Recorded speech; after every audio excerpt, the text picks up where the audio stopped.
Les non-voyants sont utiles à la société. La journée internationale de la canne blanche célébrée le 15 octobre est l'occasion pour le monde de rendre un hommage appuyé à toutes les personnes vivantes avec un handicap. Selon l'OMS, l'Organisation mondiale de la santé, le monde compte 1 milliard de personnes à mobilité réduite, dont 45 millions de non- ou malvoyants. En Afrique, ce chiffre s'élève à 7 millions pour 150 millions de personnes à mobilité réduite. La Côte d'Ivoire n'est pas en reste et elle compte près de 100 000 malvoyants pour 2 millions de personnes à mobilité réduite. L'existence des personnes à mobilité réduite est très pénible. Celui des non- ou malvoyants l'est encore plus. De tout temps, l'aveugle a suscité le froid, voire la perplexité ou l'admiration. Des associations se battent pour améliorer le quotidien des non-voyants. Être aveugle en Afrique signifie-t-il forcément être condamné à la mendicité? Plusieurs associations en Côte d'Ivoire refusent cette fatalité et aident les non-voyants à s'insérer dans la société et à devenir indépendants. Ils avaient fait ces aveugles de Mahapleu le déplacement d'Abidjan avec leur guide pour rencontrer Mme Baya pour lui exposer leurs difficultés de vie à Mahapleu. Moi, mon nom c'est Kwe Fagwa Anderson. Je suis le président de l'ONG Vivre avec son handicap qui servit aussi les handicapés vers l'ouest, surtout Mahapleu dans l'année. Alors, nous les handicapés, on a pris les moules pour faire les briques à terre et on a bâti nos maisons. Mais on n'a pas de tôle. Alors, les bâches qu'on met dessus, à chaque fois, le vent vient ravager ça. C'est pourquoi vraiment nous sommes venus vers elle pour rencontrer ceux de bonne volonté. Pour nous donner, on a besoin de 160 tôles pour couvrir nos maisons. Voilà la raison pour laquelle ce matin nous sommes chez Maman Baya. On voudrait vraiment solliciter une aide des partenaires, des personnes de bonne volonté pour venir en aide à ces personnes qui vivent avec un handicap, qui sont jusqu'au fin fond de l'ouest de la Côte d'Ivoire, c'est-à-dire à Mahapleu, précisément dans le département de Danané. Bon, ce sont des personnes démunies qui ont des difficultés pour s'en sortir. Mais ils sont tellement courageux, mais c'est les moyens qui manquent. Alors je voudrais vraiment demander pardon aux personnes de bonne volonté de nous venir en aide, pour leur apporter une assistance, une aide financière pour qu'ils puissent vraiment se prendre en charge. Ils plantent le riz, mais malheureusement pour cette année, il y a eu trop de pesticides qui ont été vraiment, qui ont vraiment détruit une grande partie de la plantation de riz qu'ils avaient faite. Ce n'est pas du tout facile pour eux. Il n'y a pas de subvention, il n'y a rien, il n'y a pas de cotisation, rien du tout. Alors vraiment c'est pénible pour eux, vraiment ils peinent beaucoup là où ils se trouvent. Comment votre handicap est venu? Vous êtes né avec ou bien... Non. C'est cause qui m'a envahi comme ça, qui nous a envahi en tout cas. Chez nous là-bas il y a un fleuve qu'on appelle Cavali. Bon, cette fleuve vraiment est tellement sale. C'est par rapport à ça l'onchocercose a habité et qui nous frappe toujours. Même les bas-fonds que les non-voyants font là-bas, il n'y a pas de bottes ni rien. Pourtant, l'onchocercose qui a envahi le Cavali, tous les petits rivières qui jettent dans le Cavali, l'onco là, ça monte. Donc quand vous travaillez dans le bas-fond là-bas, vraiment vous avez des problèmes. C'est ça qui fait que l'électricité est en train de graver dans la région.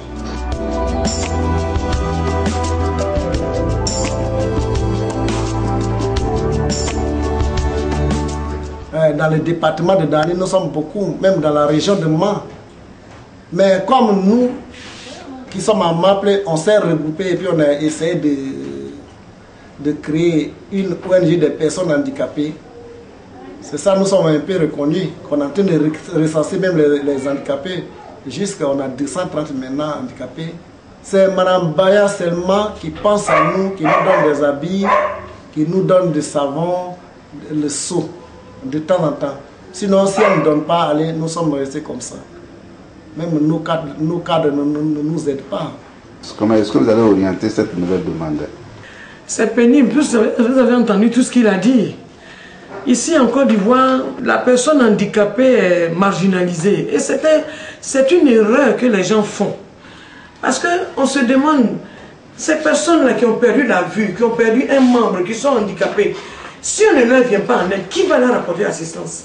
Mais quand vous allez vers des personnes, les gens ne sont même pas disposés à vous recevoir. Ils se disent que vous faites de la narque. Et c'est malheureux. Les portes sont toujours fermées. On ne sait pas à quel sens se vouer.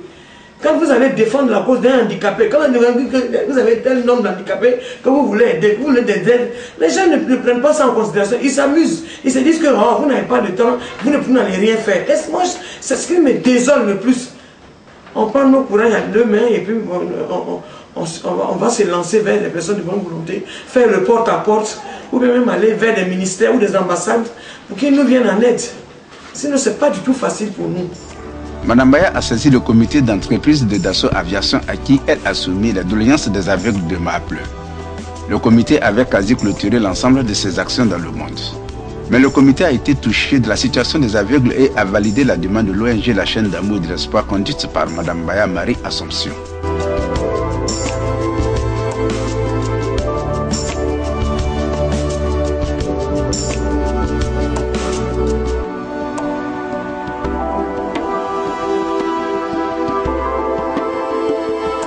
L'ONG La Chaîne d'Amour et de l'Espoir œuvre dans plusieurs domaines tels que la santé, l'environnement, l'éducation, l'emploi, l'agriculture et la cohésion sociale, avec pour objectif revendiqué de contribuer au développement humain du pays. L'élan de solidarité de La Chaîne d'Amour et de l'Espoir qui s'est manifesté au lendemain de la crise a permis de mobiliser d'importants dons en nature et en espèces et la prise en charge médicale scolaire pour faire face aux conséquences désastreuses de la crise en aidant des populations de l'Ouest.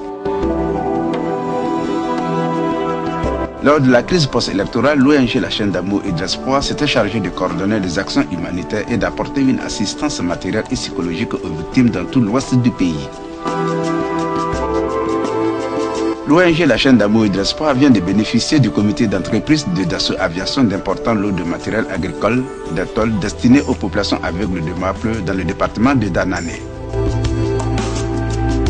Ces dons sont composés de bottes, de machettes, de dabas, de limes, de pioches et aussi de tôles, je le disais tantôt, pour couvrir les maisons de ces aveugles de Maaple.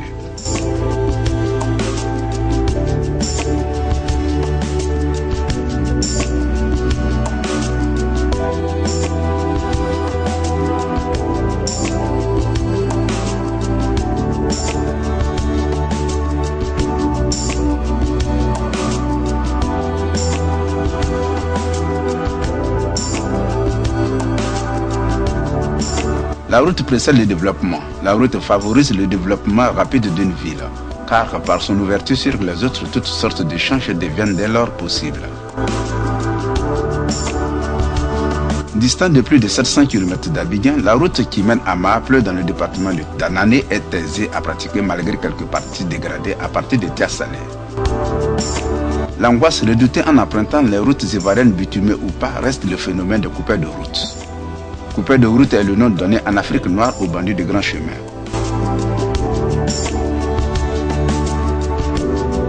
Cette forme de banditisme extrêmement violente trouve son explication dans le fait que les richesses transitent sur les routes au milieu d'une population très pauvre. C'est sur les routes que sont les richesses et c'est donc sur et autour des routes que les bandits mènent leurs actions et leurs brigandages. Les zones de ressources minières, or et diamants et en ressources naturelles comme le cacao, le café et le bois sont principalement visées par les coupeurs de route.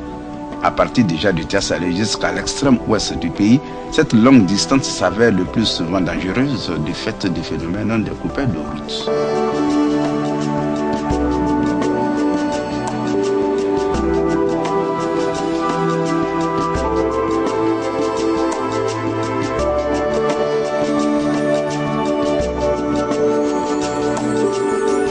Située à 670 km ou 725 km d'Abidjan selon la route que l'on emprunte, la voie express passant par Yamoussoukro ou la voie de Divo, le département de Dananè est un des plus éloignés de la capitale économique du pays. Peuplé d'un brassage de peuples venus des pays de la sous-région, il s'appelle facilement ville CEDEAO et ce cosmopolisme se sent dans les habitudes de vie quotidienne qui semblent particulières. Au nom des sous-préfectures qui forment le département de Dananè, celle de Maaple.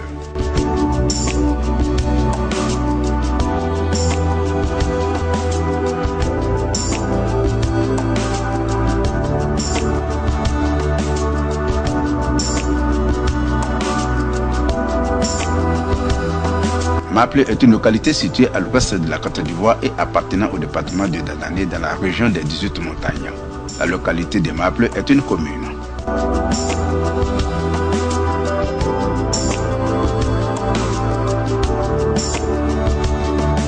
Les aveugles de cette sous-préfecture veulent s'affranchir du carcan des préjugés et du complexe pour s'émanciper et se rendre utiles pour ne plus être marginalisés.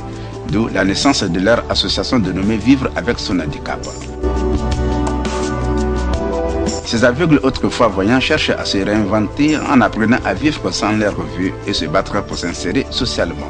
La situation de ces personnes s'est encore empilée, c'est devenu plus grave, plus dramatique. Et même malgré tout cela, ils ne sont pas restés les bras croisés. Il faudrait que nous nous battons aussi pour pouvoir survivre. Et c'est ainsi qu'ils ont créé des champs de manioc, de riz et de maïs. Donc, une partie était destinée à la vente pour pouvoir effectuer des déplacements. Une partie a été utilisée pour la nourriture, pour la consommation. Moi-même, Anderson, j'ai fait ménagerie générale pendant des années à Yamoussoukro, mais c'est à l'âge de 19 ans que je suis atteint. Et depuis ce jour que j'ai 47 ans aujourd'hui, je vis avec cet handicap dans les difficultés, puisque je n'ai pas de mère ni père. Tout ce que j'ai fait là-bas, c'est par l'aide de ma conjointe. Celle qui m'a accepté au moment où j'étais déjà non-voyant. Une femme de 32 ans se trouve avec moi. Donc c'est elle, ce sont nos femmes-là qui font le champ, c'est nos femmes-là qui font le commerce, c'est-à-dire souvent qui cassent fagots, qui prend des petites choses comme aubergines, et ils vont pour nous aider pour manger. Même nos enfants ne sont pas à l'école parce qu'on n'a pas les moyens. Et vous savez, généralement en Afrique, en particulier au village, quand quelqu'un est tombé malade, s'il est handicapé, la personne est rejetée, il est laissé pour compte. Vraiment, c'est difficile pour nous, très dur. Bon, c'est voilà, pas moi seul, nous sommes beaucoup. Dans le département de Dani, nous sommes beaucoup, même dans la région de Man. Mais comme nous, qui sommes à Maple, on s'est regroupés et puis on a essayé de créer une ONG des personnes handicapées. C'est ça, nous sommes un peu reconnus, qu'on est en train de recenser même les handicapés. Jusqu'on a 230 maintenant handicapés. Nos yeux sont généralement notre principale source d'information sur le monde qui nous entoure. Quand quelqu'un perd la vue, il en vient alors à solliciter davantage ses autres sens. L'ouïe, l'odorat, le toucher et le goût. Des yeux qui pétillent, un visage ouvert, une voix qui vibre. Ces aveugles cultivent leur joie de vivre. Ils semblent aimer et profiter de leur existence en affichant une énergie et une joie de vivre contagieuse. Comment font-ils ces aveugles de Maple? Je vous vois très jovial. Comment vous vivez votre handicap avec cette joie qui vous anime? On dit pas. Vous dites? On dit pas. C'est ça qui nous rend jolis là même.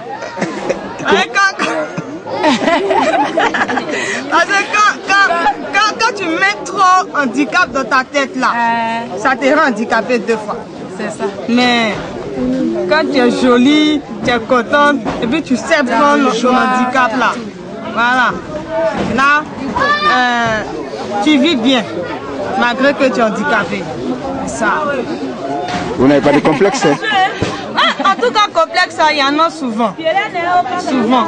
Lorsque tu te trouves parmi les voyants seulement, et que toi, ceux tu es à côté, non seulement tu ne peux pas prendre note, et puis tu es comme perdu.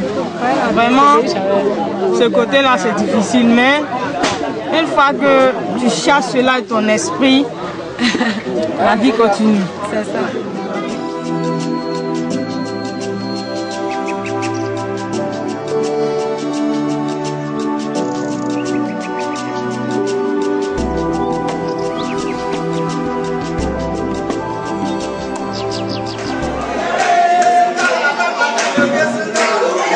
C'est dans une ambiance bon enfant que les aveugles se sont retrouvés dans la salle de réunion de la sous-préfecture de Maple pour la cérémonie de remise de dons aux aveugles de la dite localité par l'ONG La Chaîne d'amour et de l'espoir de Madame Baya Marie Assomption.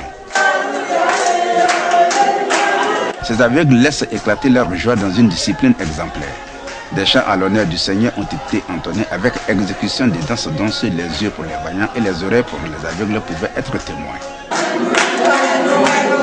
Mais quand quelqu'un fait face à de telles difficultés et va de l'avant en gardant sa joie de vivre, quel puissant hommage à la capacité de l'homme à s'adapter et à surmonter les épreuves de la vie.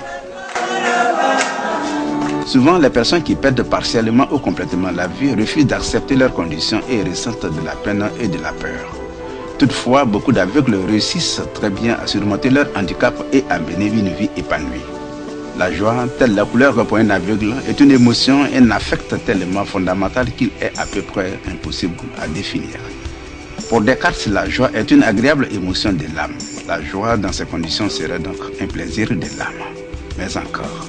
Dans notre système, on touche la personne. Ou bien la personne dit bonjour, la personne parle, et puis on attend sa voix. C'est comme ça, nous on fait pour connaître la personne. Comme on ne voit pas. Voilà. Donc ils demandent de leur dire bonjour pour attendre votre voix. Ah d'accord. Bonjour mes enfants. Bonjour.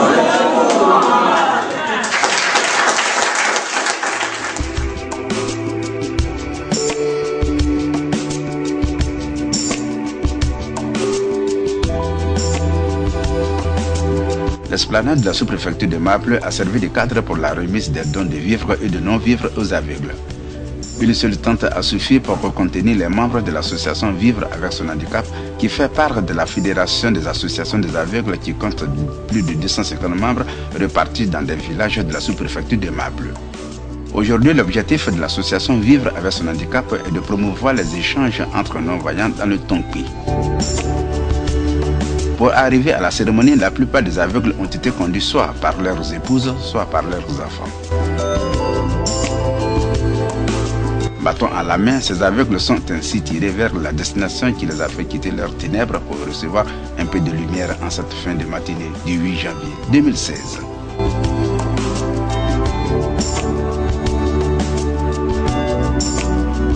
M. Dongbe Albert est l'auxiliaire des aveugles de Maples. Au-delà de ces différentes activités, l'action de M. Dongbe Albert apporte à chaque aveugle une présence et un soutien moral, très souvent source d'estime réciproque. Il voit les interlocuteurs à la place des aveugles quand ils aussi prêtent l'oreille. L'on est surpris par la formidable aventure dans laquelle M. Dongbe Albert s'est lancé. Les efforts conjugués des déficiences visuelles et de ce bénévole sont l'authentique signature d'une autonomie en marche.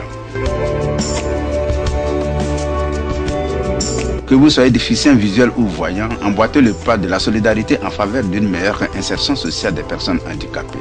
Tel est le credo de la chaîne d'amour et de l'espoir de Mme Baya Marie Assomption.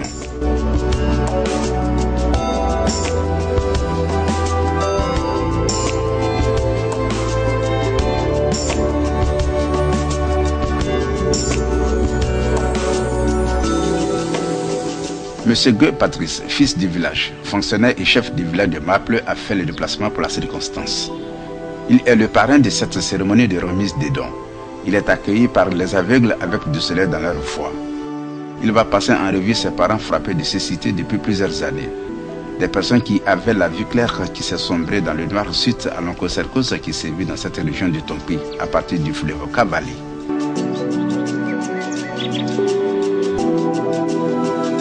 La délégation d'associations d'aveugles ont fait le déplacement pour assister les oreilles tendues à cette cérémonie. La direction régionale des affaires sociales de la région était présente. Un échantillon des dons était exposé pour permettre aux voyants d'apprécier la qualité et la valeur sur lesquelles le donateur s'est appuyé. Les causeries vont bon train entre aveugles qui laissent éclater des rires sonores avant qu'on leur impose le silence d'une voix grave. On est arrivé, je ne sais pas si c'est plat, pleu, toute façon. Là, de toute façon. Moi, j'ai fini de parler pour moi. Ah, d'accord. Je suis là. Faites un peu de silence, pardonnez-nous. Un peu de silence. Mme Baya et quelques membres de son ONG occupent le premier rang aux côtés du chef du village et du directeur régional des affaires sociales. La notabilité est présente avec quelques cadres du village qui ont effectué le déplacement de Maples. Quand quelques enfants d'aveugles étaient réunis sous le mât du drapeau ivoirien de la sous-préfecture.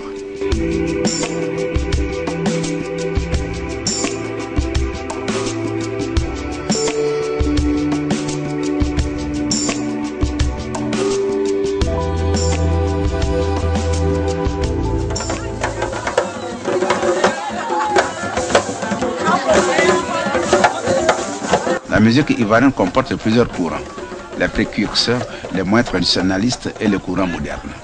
Elle intègre également de nombreuses danses et folklore propres à chacun des groupes ethniques, voire tribus ethniques. Il faut noter que la diversité des peuples et ethnies de Côte d'Ivoire lui ont valu toute une variété de danses.